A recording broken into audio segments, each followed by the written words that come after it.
Tuesday. Go ahead, please. Thank you, Mr. President.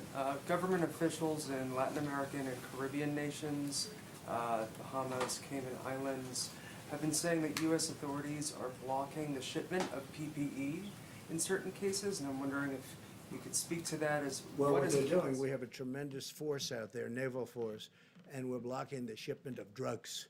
So maybe what they're doing is stopping ships that they want to look. We're not blocking. What we're doing is we're making sure we don't want drugs in our country. And especially with the over 160 miles of wall, it's getting very hard to get through the border. They used to drive right through the border like they owned it, and in a certain way they did. They could drive right. They had human trafficking. They had, all of a sudden they have a powerful wall up, and they're not driving through that wall. That wall is tough, and it's also loaded up with equipment, cameras and sensors and everything you can think of.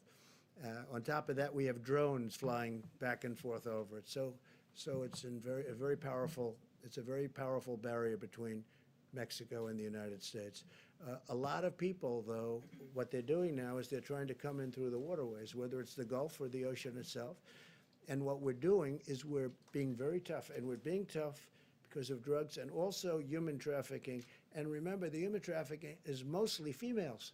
It's mostly females. It's horrible, and what we're seeing is horrible.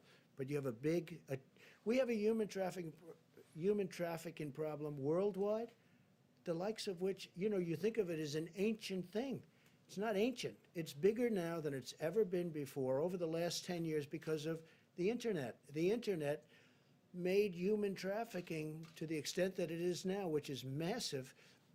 The Internet made it so big. So we have a big naval force that's stopping. So maybe when you mention that, maybe their ships are getting caught. But we are stopping a lot of ships, and we're finding a lot of drugs. Yeah, please.